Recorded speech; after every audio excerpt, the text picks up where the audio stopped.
Subscribe कीजिए SP education channel को और बेल आइकन पे क्लिक कीजिए सबसे पहले हमारे वीडियोस को देखने के लिए।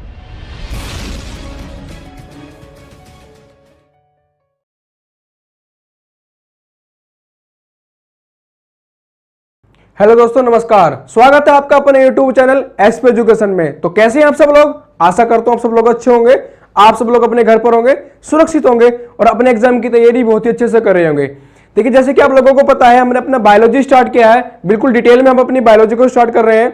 उसका एक चैप्टर आपका हो भी चुका है, इंट्रोडक्शन। उसमें मैंने आपको सारे टर्मिनोलॉजी पढ़ाया है, जैसे आपका पीसी कल्चर, हॉर्टिकल्चर, है ना, आपका मत्स्य पालन को क्या बोलते हैं, सेरिकल्चर, एपिकल्चर, जितने भी कल्चर्स हैं, गैस्ट्रोएंटरोलॉजी, हर्पेटोलॉजी, जितने भी आपकी टर्मिनोलॉजीज हैं, ये सारा मैंने आपको इंट्रोडक्शन में करा दिया है।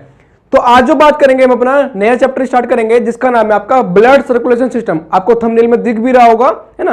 तो आज हम बात करने वाले हैं अपने ब्लड सर्कुलेशन सिस्टम के बारे में। तो जल्दी से आप क्लास इसको शेयर कर दीजिएगा। सभी को शेयर करनी है, ज्यादा से ज्यादा क्लास शेयर करनी है। जिसके पास एक बार क्लास पहुंच जाएगी वो आपको दुआ भी देगा, है ना। कंटेंट हमारा ऐसा होगा, आप कंपेयर करके देख लीजिएगा। जहां पर आप अब से पहले पढ़ रहे हैं और हमारे चैनल पर पढ़ के देख लीजिएगा, कंपेयर करके देखना। कंटेंट आपको सॉलिड मिलेगा, सारा कंटेंट एनसीईआरटी बेस होगा, है ना। कोई भी ऑथेंटिक डाटा आपको कमी नहीं आएगी किसी प्रकार की। तो चलिए अपनी क्लास स्टार्ट करते हैं, जल्दी से उसको शेयर कर दीजिएगा। और क्लास के साथ साथ आपको पीडीएफ भी मिलेगी। जैसे आपकी क्लास कंप्लीट हो जाएगी उसके बाद आपको पीडीएफ मिलेगी। पीडीएफ का आपको टेलीग्राम का लिंक डिस्क्रिप्शन में मिलेगा, वहां पे आपको जाकर ज्वाइन करना है। टेलीग्राम पे आपको पीडीएफ सारी वहां से डाउनलोड हो जाएंगी। जो भी आपको पीडीएफ चाहिए, टेस्ट की सभी क्लास की पीडीएफ वहां पे अवेलेबल होती है ना। तो जल्दी से अपनी क्लास स्टार्ट करते हैं। हमको स्टार्ट करना है अपना नया चैप्टर, नाम है इसका ब्लड सर्कुलेशन सिस्टम। हिंदी में बोलते हैं इसको रुधिर परिसंचरण तंत्र। क्या बोलते हैं भैया इसको? रुधिर परिसंचरण तंत्र। देखिए, परिसंचरण एक वर्ड है इसमें। क्या? परिसंचरण। परिसंचरण का मतलब क्या है? परिवहन। ऊपर से नीचे तक आपकी बॉडी में ब्लड सर्कुलेट होता है ना। सर्कुलेट मतलब परिवहन। आप ऊपर से ब्लड नीचे तक पूरी बॉडी में फ्लो होता रहता है।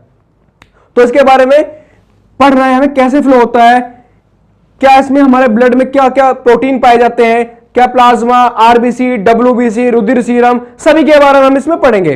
तो बिल्कुल डिटेल में पढ़ने वाले हैं, है ना। दूसरी चीजें, हम इसके बारे में पढ़ना क्यों चाहते हैं? देखिए, ऐसा होता है, आपके ब्रेन में चोट लग गई, सिर में चोट लग गई अंदर, या आपका लीवर में कोई चोट लग गई, या आपका हार्ट में कोई चोट लग गई, तो ऐसा तो है नहीं कि आप उसको खोल के वहां पे ट्रीटमेंट देंगे, है ना। तो क्या करते हैं, आप अपनी बॉडी में इंजेक्शन ले लेते हैं, है ना। मेडिसिन अपनी की बॉडी में ब्लड में दे देते हैं, तो आपको क्या होता है, ब्लड सर्कुलेट होता है, तो आपका उस जगह तक पहुंच के वो मेडिसिन वहां पे ट्रीटमेंट होता रहता है। तो हमें पढ़ना है कि हमारा ब्लड सर्कुलेशन सिस्टम में क्या क्या होता है, कैसे काम करता है, सारी चीजें हम बात करेंगे। दूसरी चीजें, सबसे पहले आपको पता होनी चाहिए कि इसकी खोज किसने की थी। इसकी खोज किसने की थी? तो अब ब्लड सर्कुलेशन सिस्टम की खोज की बात करें तो विलियम हार्वे के नाम साइंटिस्ट हुए थे। क्या? William Harvey. विलियम हार्वे एक साइंटिस्ट हुए थे। 1628 में इन्होंने ब्लड सर्कुलेशन सिस्टम की क्या की थी? खोज की थी। कब? 1628 में विलियम हार्वे ने। एक क्वेश्चन और बनता है कि जो आपका ब्लड सर्कुलेशन सिस्टम है, इसकी स्टडी को क्या बोलते हैं? कि अगर आपको पूरे ब्लड सर्कुलेशन सिस्टम की स्टडी करनी है, उसको क्या बोलेंगे? उसको बोलते हैं आपका एंजियोलॉजी। क्या बोलते हैं? एंजियोलॉजी। अब एक क्वेश्चन आपके माइंड में क्रिएट होना चाहिए कि फादर ऑफ एंजियोलॉजी कौन होगा। देखिए, ब्लड का आपका मैंने बता दिया कि फादर किसको कहा जाता है? विलियम हार्वे को। खोज किसने की थी? विलियम हार्वे ने 1628 में। स्टडी को क्या बोलते हैं? एंजियोलॉजी। लेकिन आपसे अगर पूछा जाएगा कि एंजियोलॉजी के फादर किसको कहा जाता है, तो विलियम हार्वे को ही क्या कहा जाता है? आपका एंजियोलॉजी का फादर कहा जाता है। क्या? फादर ऑफ एंजियोलॉजी किसको कहा जाएगा? विलियम हार्वे को। इतनी बातें आपका कॉमन है, ये सारी चीजें आपको बेसिक पता होनी चाहिए। अब बात करते हैं अपना सिस्टम के बारे में। तो बेसिकली आपको पता है कि आपको जो ब्लड सर्कुलेशन सिस्टम है वो दो पार्ट में डिवाइड है ना। जिसको पता है ठीक है, नहीं पता है तो मैं बता देता हूं आपका। मैं इसको फॉर्म में लिख सकता हूं, BCS, शॉर्ट फॉर्म में लिख दिया मैंने, ब्लड सर्कुलेशन सिस्टम, है ना। याद रह जाएगा ना सभी को, ब्लड सर्कुलेशन सिस्टम। तो देखिए इसको बेसिकली हम क्या करेंगे, तो दो पार्ट में डिवाइड कर सकते हैं। कैसे? एक आपका ओपन, एक आपका क्लोज्ड। एक आपका ओपन, एक आपका क्लोज्ड। इसको बोलेंगे closed blood circulation system, open blood circulation system. Simple है। अब आप बोलोगे कि इसमें डिफरेंस क्या है। देखिए भैया, जिसमें आपका ब्लड वेसल्स नहीं पाई जाती हैं, जिसमें आपका ब्लड वेसल्स मतलब धमनी और सिरा नहीं पाई जाती है, तो इसमें क्या होगा, वो ओपन सिस्टम होगा। क्या? सिरा और धमनी आपका प्रेजेंट नहीं होती है, क्लोज में ये प्रेजेंट होती है ना। एक मेजर डिफरेंस है, एक मेजर डिफरेंस है ओपन ब्लड सर्कुलेशन सिस्टम और क्लोज ब्लड सर्कुलेशन सिस्टम में। क्या होता है, इनमें एक डिफरेंस है, इसमें तो आपका नहीं पाई जाती, इसमें पाई जाती है ब्लड वेसल्स। इतना आपको याद रखना है। और क्या हो सकता है, देखिए ये फिर आप पूछेंगे कि ये पाया किस किस में जाता है, तो जो आपका ओपन ब्लड सर्कुलेशन सिस्टम है ये आपका पाया जाता है बेसिकली आर्थ्रोपोडा और मोलास्का में। किसमें? आर्थ्रोपोडा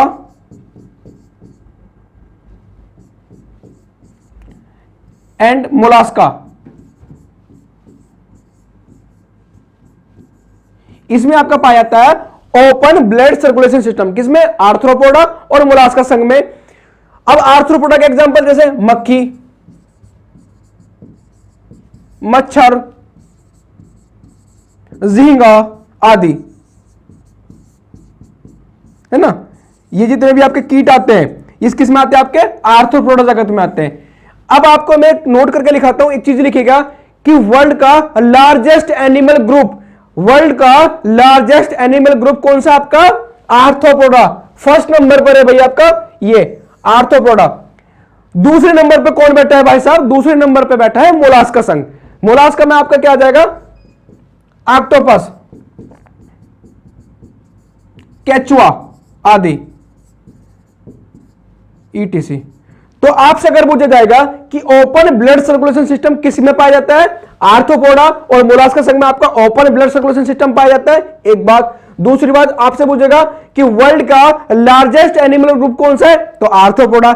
दूसरे नंबर का पूछ ले तो मोलास्का संघ में। अब इनको छोड़कर, अब इन दोनों को छोड़कर जो भी हमारे पास बचता है वो सारा किसके अंतर्गत आता है? क्लोज्ड ब्लड सर्कुलेशन सिस्टम के। जितने भी स्तनधारी मेमल्स आ गए, एनिलिडा वर्क्स आ गए, जो भी आपका बचता है वो सर आपका क्या आता है? Closed blood circulation system. याद रह जाएगा। अब आपके माइंड में क्वेश्चन आना चाहिए कि ओपन में तो आपका धमनी सिरा नहीं पाई जाती है, क्लोज में धमनी और सिरा पाई जाती है, तो फिर ओपन में ब्लड बहता कैसे होगा? तो ऐसा तो है ना कि उनकी बॉडी में ऐसे ही बह रहा है, तो उनकी बॉडी में एक कैविटी पाई जाती है ना, एक कैविटी पाई जाती है। जैसे कि आपने देखा होगा कि गुहा, इसको बोलते हैं हिंदी में गुहा पाई जाती है, उसको बोलते हैं हिमेसिन, हिमेसिन। और इसमें एक द्रव भरा होता है, उसको बोलते हैं हीमोलिम्फ द्रव। क्या बोलते हैं? हीमोलिम्फ। मैं लिख देता हूं यहां पे, हीमोलिम्फ। हीमोसिन एक करके आपका कैविटी पाई जाती है, किसमें? ओपन ब्लड सर्कुलेशन सिस्टम में एक कैविटी पाई जाती है जिसमें आपका ब्लड फ्लो होता है, उसको बोलते हैं हीमोसिन। हीमोसिन कैविटी में एक द्रव भरा होता है जिसको बोलते हैं हीमोलिम्फ। ये सबसे मोस्ट इंपोर्टेंट क्वेश्चन है, आप देख लीजिएगा, ये कोई नहीं बताएगा, मैं बता देता हूं, कोई नहीं बताएगा। ये इतना डीपली मैं आपको बता रहा हूं, आप कितने भी टफ एग्जाम में बैठ जाइएगा, कितना भी स्टैंडर्ड हाई एग्जाम का ऐसे क्वेश्चंस नहीं पूछे जाते हैं, मैं फिर भी आपको बता रहा हूं क्योंकि एनसीईआरटी में क्वेश्चन दिए गए हैं। आपसे पूछेगा कि जो आपका ओपन ब्लड सर्कुलेशन सिस्टम में खून या रुधिर बहता किसमें, तो हीमोसिन कैविटी में बहता है। उसमें पूछेगा कि द्रव कौन सा भरा होता है, तो हीमोलिम्फ द्रव भरा होता है। तो इतनी अब आपको बातें समझ में आ जानी चाहिए। चलिए और देखते हैं आगे क्या होगा। अब जो बात करेंगे मेनली हमें इन सब चीजों के बारे में नहीं पढ़ना है क्योंकि इतनी सारी स्पीसीज है, इतनी सारी जातियां हैं, करीबन वर्ल्ड में करीबन जो आपका आर्थ्रोपोडा में 9 लाख कम से कम जातियां आती हैं सजीव जगत की। तो हम इतनी सारी के बारे में पढ़ना नहीं है हमको पढ़ना है बेसिकली मानव शरीर के बारे में। किसके बारे में? मानव शरीर, मानव शरीर के बारे में पढ़ना है, ह्यूमन बॉडी के बारे में।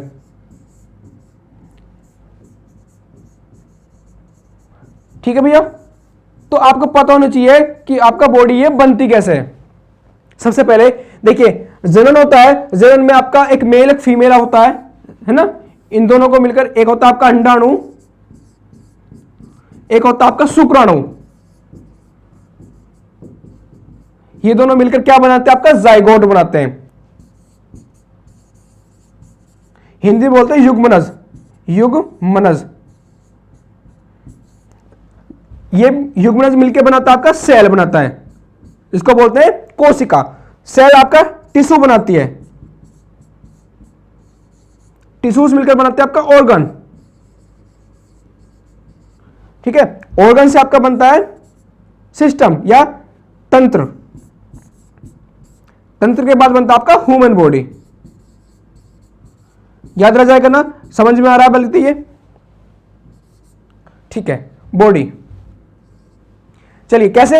एक अंडाणु, एक शुक्राणु, एक फीमेल और एक मेल, है ना। ये फीमेल ये मेल आपस में मिलकर क्या बनते हैं? जाइगोट बनते हैं, युग्मनज बनाते हैं। युग्मनज मिलकर क्या बनाता है? सेल बनाता है। और बहुत सारे सेल्स का ग्रुप मिलकर क्या बनता है? आपका टिश्यू बनता है। और टिश्यू से मिलकर क्या बनता है? आपका ऑर्गन बनता है। और बहुत सारे ऑर्गन मिला के आपके क्या बनाते हैं? एक सिस्टम बनाते हैं, तंत्र बनाते हैं। और तंत्र मिलकर क्या बनाता है? आपका पूरी ह्यूमन बॉडी बना लेता है। सिस्टम कैसे हो गया आपका? जैसे डाइजेस्टिव सिस्टम, पाचन तंत्र हो गया, उसमें आपका छोटी आंत, बड़ी आंत, मुख, गुहा, जीभ, टीथ, ये सारा आ जाता है। तो ऐसे आपका रिप्रोडक्टिव सिस्टम हो गया। उसके बाद आपका ब्लड सर्कुलेशन सिस्टम हो गया। तो आपका जैसे एंडोक्राइन सिस्टम हो गया, स्केलेटल सिस्टम पूरा ढांचा बन जाता है। काफी सारी हड्डी होती है, ब्रेन की, सिर की हड्डियां, हाथ की, पैर की, पसली, कशेरुकाएं, सब मिलकर क्या बनता है? आपका स्केलेटल सिस्टम बनता है। तो ऐसे सिस्टम बनके क्या बनता है? आपका ह्यूमन बॉडी बन जाता है। तो बेसिकली हमें पढ़ना है ह्यूमन बॉडी के बारे में। तो आप स्क्रीनशॉट भी लेते रहिए, नोट भी करते रहिए। कोई डाउट हो, कोई क्वेरी जो किसी प्रकार की, तो बिल्कुल पूछ सकते हैं। क्लास को ज्यादा से ज्यादा शेयर करना है आप लोगों को, सभी तक क्लास पहुंचानी है। जिसके पास एक बार क्लास पहुंचेगी भैया दुआएं देगा आपको, बहुत ज्यादा है, दुआएं देगा। चलिए अब जो बात करेंगे हम अपना, किसके बारे में बात करेंगे? ह्यूमन बॉडी के बारे में, है ना। तो ह्यूमन बॉडी के बारे में पढ़ना है बेसिकली।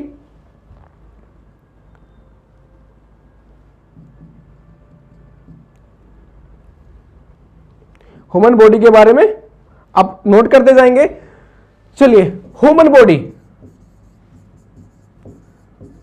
ह्यूमन,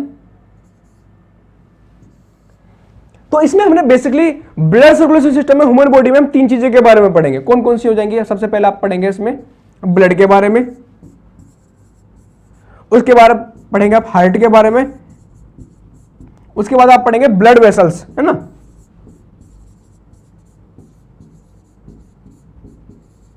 इसको बोलते हैं रुधिर वाहिनियां हिंदी में।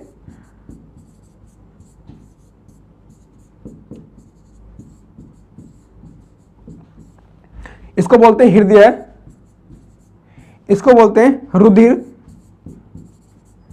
या खून, है ना।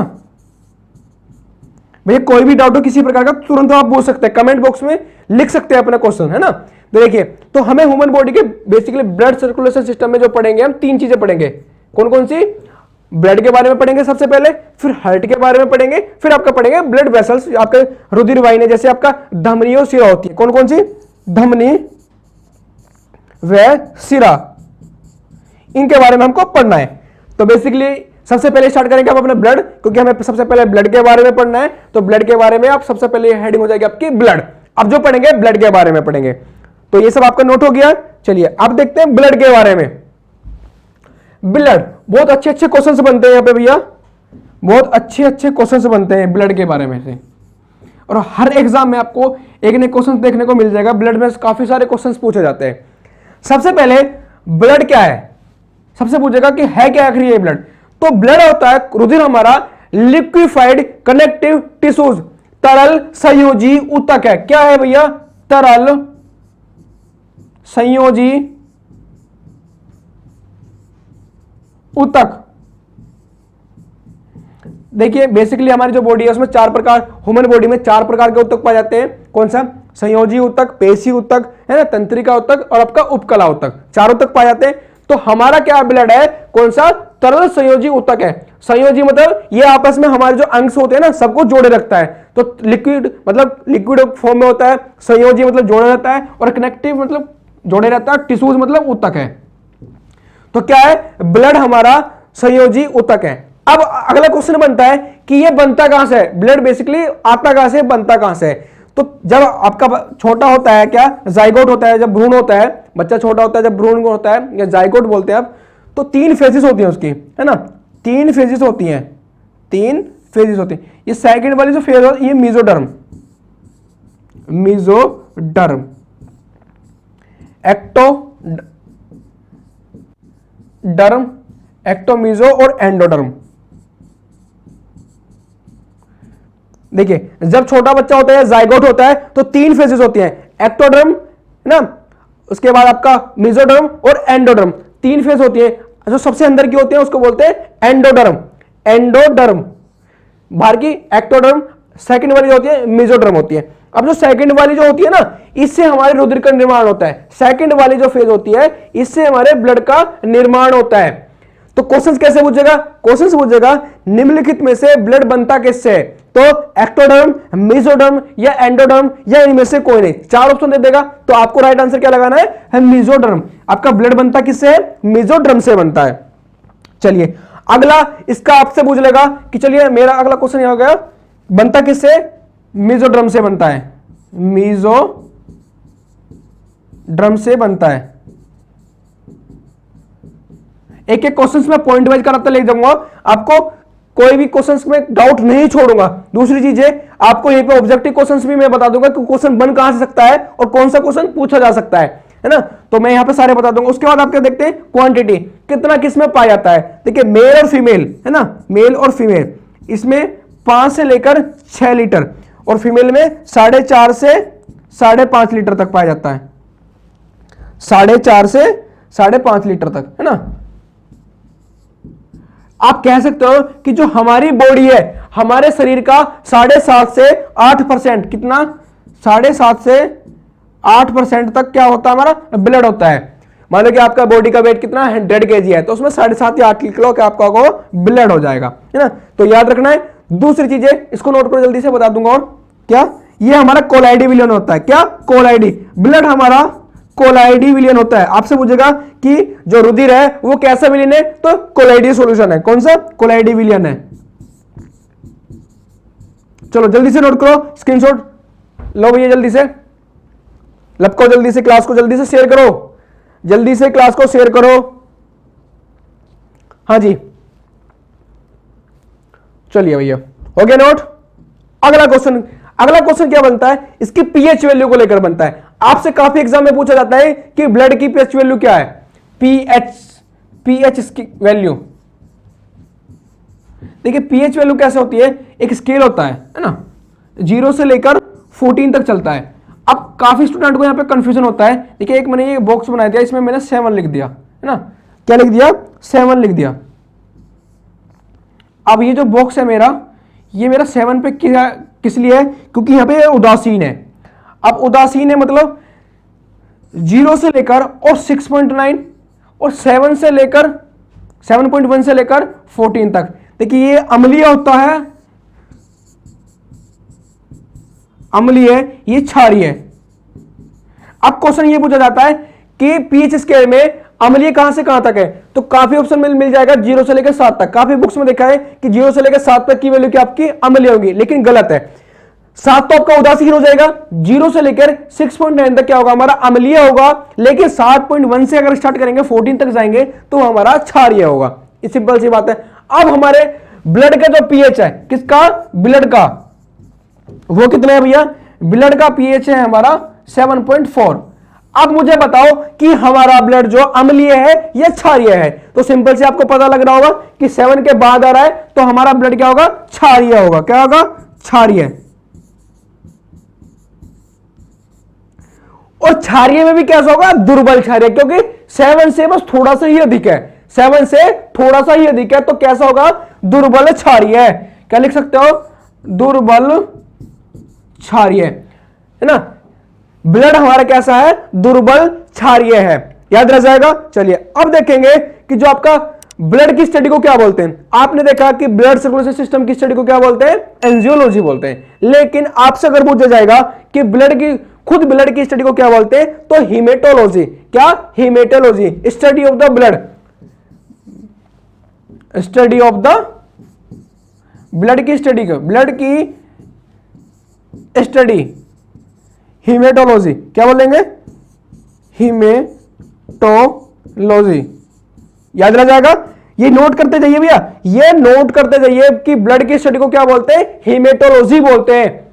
सिंपल सी बात है, आगे चलिए साथ में क्लास को शेयर भी करते रहिए। अच्छी क्लास लगे तो लाइक जरूर करना, कमेंट करके बताना कि क्लास कैसे लगी है, और सभी दोस्तों को पहुंचाना है। अपने व्हाट्सएप स्टेटस पे लगा दीजिए, सब जगह इसको लगा दीजिए, तो क्लास आपकी अच्छी लोगों तक पहुंचनी चाहिए। जितना भी हो सकता है उससे ज्यादा पहुंचाइए, जितना हो सकता है उतना पहुंचाइए। अब देखेंगे आगे कि हमारे जो ब्लड होता है उसमें हमारे क्या होता है? प्रोटीन पाई जाती है। प्रोटीन, उसमें कलर पाए जाते हैं। कौन कौन से कलर पाए जाएंगे आपको पता होना चाहिए कि एक चीज पाई जाती है हीमोग्लोबिन। अब हीमोग्लोबिन क्या है? हीमोग्लोबिन एक प्रोटीन है ना। वर्णक है हमारा, श्वसन वर्णक जिसको बोलते हैं श्वसन वर्णक। हमारा क्या है? हीमोग्लोबिन हमारा श्वसन वर्णक है। चलिए सबसे पहले ब्लड, हम क्या पढ़ रहे थे? ब्लड। और ब्लड में क्या पाया जाता है? हीमोग्लोबिन। हीमोग्लोबिन। अब हीमोग्लोबिन क्या है हमारा? श्वसन वर्णक है। क्या भैया? श्वसन वर्णक, पिगमेंट है ना, वर्णक। चलिए अब आपसे पूछा जाएगा कि हमारे ब्लड का कलर कैसा होता है? ब्लड का कलर भैया रेड होता है, सभी को पता है। आपके चोट लग जाती है ना, तो क्या आता है? लाल लाल सा क्या निकलता है? रंग को बोलते हैं कलर, लाल कलर का होता है। अब लाल होता क्यों है? देखिए हीमोग्लोबिन की वजह से, क्या हीमोग्लोबिन की वजह से क्या होता है? हमारे ब्लड का रंग क्या होता है? लाल होता है। ये तो सभी को पता है कि हीमोग्लोबिन की वजह से हमारे ब्लड का कलर रेड होता है। लेकिन इसमें और क्या क्या पाया जाता है? हीमोग्लोबिन को हम जब दो पार्ट में डिवाइड करेंगे तो क्या होता है? हीम होता है एक आता है आपका ग्लोबिन। अब एक एक टर्म को देखेंगे। हीम क्या है हमारा? हीम जो है हमारा वर्णक है। क्या है? वर्णक। और ग्लोबिन क्या हमारा? ये प्रोटीन है। क्या है? प्रोटीन। प्रोटीन। देखिए वर्णक क्या है? ये हमारा रंग देता है। ब्लड को कौन सा रंग देता है? इसमें से हीम जो होता है आपका ब्लड को कलर देता है। इसी में आपका आयरन पाया जाता है। क्या पाया जाता है? आयरन पाया जाता है। हीम में ही आपका क्या पाया जाता है? आयरन पाया जाता है। क्वेश्चन आज का सबसे अच्छा क्वेश्चन, सबसे धांसू क्वेश्चन, आयरन की कौन सी फॉर्म पाई जाती है? आयरन की फॉर्म आपने पढ़ी होगी Fe+2, है ना, Fe+2 या Fe+3। आप कमेंट करके बताएंगे कि कौन सी फॉर्म आपके आयरन के हमारे ब्लड में पाई जाती है। आपको ये क्वेश्चंस मैं दे रहा हूं होमवर्क के तौर पर, आपको मुझे बताना है, कमेंट बॉक्स में करके बताएंगे उसका आंसर कि आयरन की कौन सी फॉर्म पाई जाती है? Fe+2 पाई जाती है या Fe+3 फॉर्म पाई जाती है। चलिए जो आपका हीम होता है ये हमारा कलर देता है। अब एक और क्वेश्चन, आज का एक और धांसूदार क्वेश्चन, कौन सा? कि हीमोग्लोबिन की वजह से हमारे जो ब्लड का कलर है वो तो रेड हो गया, बट हीमोग्लोबिन का खुद का कलर कैसा है भैया? बट हीमोग्लोबिन का खुद का कलर कैसा है, इसका मुझे बता दो। तो हीमोग्लोबिन का अगर कलर की बात करें तो इसका खुद का कलर बैंगनी कलर का है। कौन सा कलर है भैया? बैंगनी कलर का। बैंगनी कलर का क्या है? हीमोग्लोबिन खुद है। ब्लड कैसे कलर का है? रेड कलर का, लाल कलर का। किसकी वजह से? हीमोग्लोबिन की वजह से। लेकिन हीमोग्लोबिन का कलर क्या है? बैंगनी कलर है। ये बहुत अच्छा क्वेश्चन है, सभी नहीं बताते इस क्वेश्चन के बारे में, है ना। चलिए इतना आपको नोट हो रहा है भैया, कॉपी पेन लेके बैठे, सारा का सारा नोट करते जाना है। सारा का सारा क्लास आपको नोट करते जाना है। नोट्स आपको ये पीडीएफ भी मिल जाएंगी, लेकिन आपको अपने हैंडराइटिंग नोट्स खुद बनाने पड़ेंगे, है ना। चलिए आगे देखते हैं और क्वेश्चन करते हैं, फटाफट देखते हैं आगे और क्वेश्चन क्या बनते हैं। बिल्कुल डिटेल में पढ़ेंगे, बिल्कुल डिटेल में पढ़ेंगे हम। एनसीईआरटी सारा फॉलो करेंगे, सारा एनसीईआरटी फॉलो करेंगे। अब जो हमने काफी सारी बात देख रही ब्लड के बारे में, अब हम ब्लड के टाइप्स देखेंगे। अभी हमने देखा था ब्लड सर्कुलेशन के टाइप, अब देखेंगे हम अपने ब्लड के टाइप। तो बेसिकली आपने दो चीजें देखी होंगी कि ब्लड एक तो शुद्ध होता है, अशुद्ध होता है, प्योर और इम्प्योर, दो प्रकार का आप सिंपली देख सकते हैं। तो मैंने क्या करा, उनको उनकी इन फॉर्म में लिख लिया, क्या? प्योर और इम्प्योर, शुद्ध और अशुद्ध, शुद्ध और अशुद्ध। ठीक है। अब शुद्ध मतलब कि हमारे ब्लड में ऑक्सीजन है, हीमोग्लोबिन में अगर हमारा ऑक्सीजन घुल रही है तो हमारा क्या होगा? ब्लड शुद्ध होगा। इसको बोलेंगे ऑक्सी हीमोग्लोबिन। क्या बोल लेंगे? Oxy haemoglobin, oxy haemoglobin. अगर आपका हीमोग्लोबिन ऑक्सीजन से रिएक्शन कर रहा है तो उसको बोल देंगे ऑक्सी हीमोग्लोबिन। और अशुद्ध मतलब अगर आपका हीमोग्लोबिन CO2 से रिएक्शन कर रहा है ना, या आपका हीमोग्लोबिन कार्बन मोनोऑक्साइड मतलब CO उससे रिएक्शन कर रहा है तो ये आपका क्या हो जाएगा, अशुद्ध हो जाएगा। इसको बोलते हैं ऑक्सीजन रहित, ऑक्सीजन रहित है ना। एक आपका हो जाएगा ऑक्सीजन जनित, ऑक्सीजन रहित ये आपका जिसमें आपका ऑक्सीजन नहीं है, रहित ये आपका ऑक्सीजन जनित, ऑक्सीजन जनित इसमें आपका ऑक्सीजन है प्रेजेंट, हीमोग्लोबिन के साथ रिएक्शन कर रहा है, ऑक्सी हीमोग्लोबिन बना रहा है। लेकिन ये आपका कार्ब मोनो हीमोग्लोबिन और कार्बोक्सी हीमोग्लोबिन, कौन सा, कार्बोक्सी हीमोग्लोबिन आपका कार्बन डाइऑक्साइड से रिएक्शन कर रहा है तो इसको बोलेंगे कार्बोक्सी हीमोग्लोबिन, कार्बोक्सी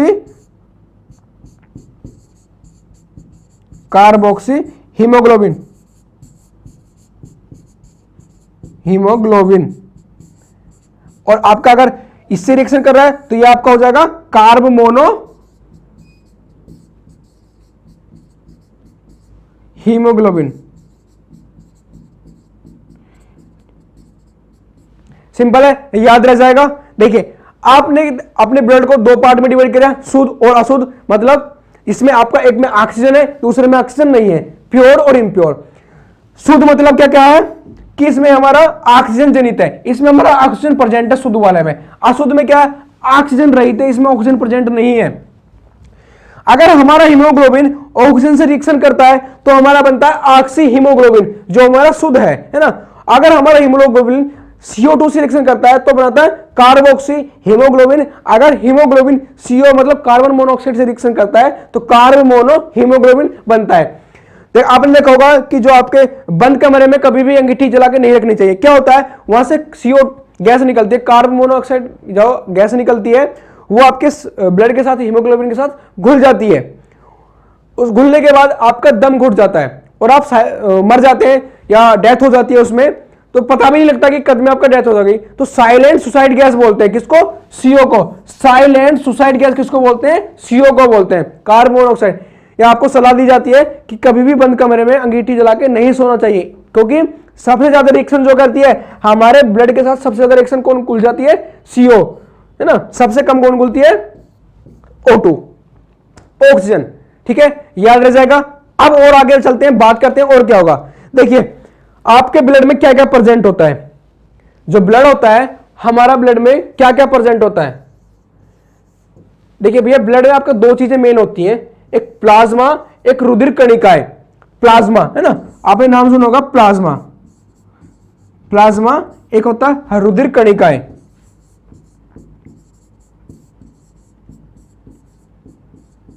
रुधिर कणिका, अब रुधिर कणिका में क्या आपका आरबीसी आ जाएगा, WBC आ जाएगा, प्लेटलेट्स आ जाएगा। ये जो आपका आता है ये किस में आता है, आपका रुधिर कणिका में आता है। कितने परसेंट, लगभग 45% पाई जाती है ना, लगभग 45%। जो प्लाज्मा है ये आपका 55% पाया जाता है। क्या पाया जाता है, 55%। आपका ब्लड में क्या है, दो चीजें मेन होती हैं, प्लाज्मा और रुधिर कणिकाएं। आरबीसी WBC प्लेटलेट्स ये सब आपका रुधिर कणिकाएं है, 45% आपके ब्लड में पाई जाती है। बाकी जो बचता है 55% वो आपका क्या पता है, प्लाज्मा। ये बचता है का प्लाज्मा। अब जो बात करेंगे थोड़ी सी प्लाज्मा के बारे में बात कर लेते हैं। देखिए अगर हेडिंग डालिए छोटा सा एक हेडिंग, प्लाज्मा। क्या, प्लाज्मा।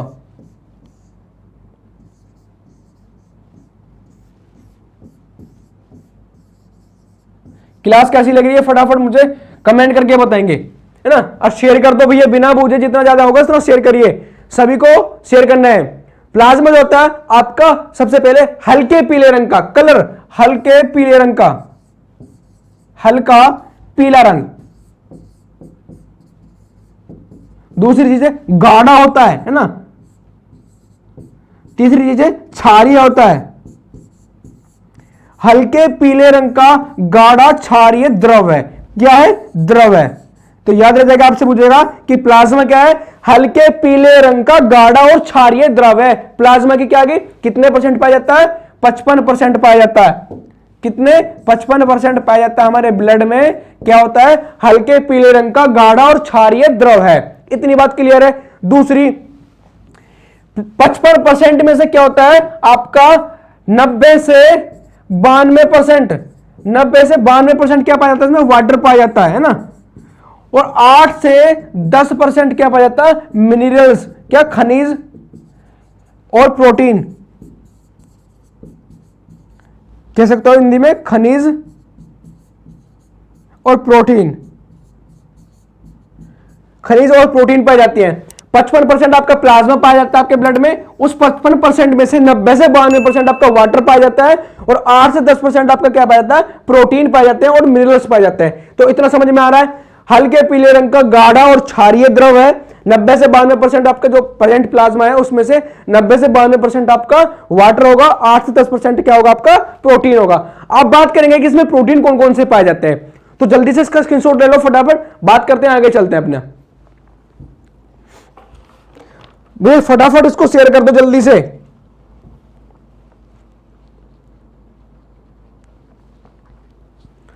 हाँ जी, हो गया नोट। चलिए अब प्रोटीन की बात करेंगे कि जो इसमें प्रोटीन पाए जाते हैं 8 से 10% प्रोटीन। इसमें बेसिकली कौन कौन से? ग्लोबुमिन, एल्बुमिन, प्रोथ्रोम्बिन और फाइब्रिनोजन। ये प्रोटीन आपका पाए जाते हैं कौन से? ग्लोबो,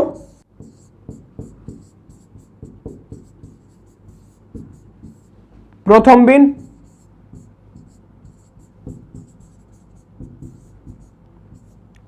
फाइब्रिनोजन,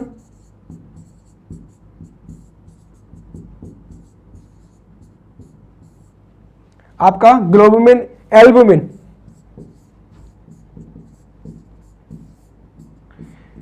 आपसे पूछा जाएगा कि हमारे प्लाज्मा में कौन कौन से प्रोटीन पाए जाते हैं? ग्लोबुमिन, एल्बुमिन, फाइब्रिनोजन, प्रोथ्रोम्बिन। जो एल्बुमिन है ये आपका मैक्सिमम पाया जाता है। कौन सा? मैक्सिमम पाया जाता है ना। ये आपका क्या पाया जाता है? मैक्सिमम पाया जाता है। क्या काम करता है? खनिजों का संतुलन। क्या करता है? खनिजों का। आपकी बॉडी में अगर खनिजों का संतुलन करेगा कौन करेगा? एल्बुमिन, खनिजों का संतुलन।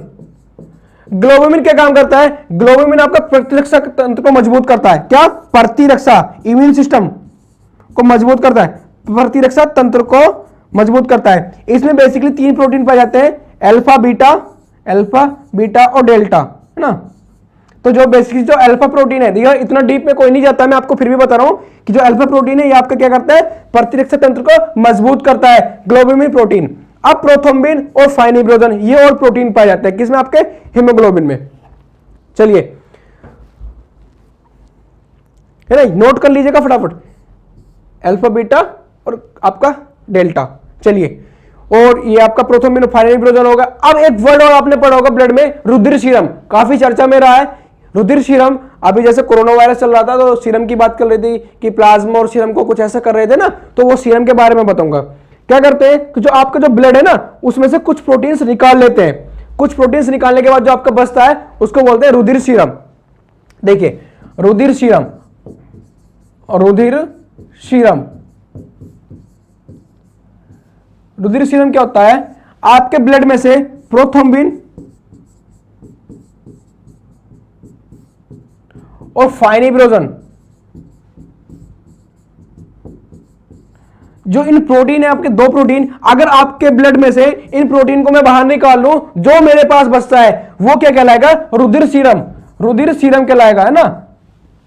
तो आपसे अगर पूछा जाएगा कि रुधिर सीरम क्या है, आपके ब्लड में से प्रोथ्रोम्बिन और फाइब्रिनोजन प्रोटीन को अगर निकाल लिया जाए, जो बचता है वो हमारा रुधिर सीरम होगा।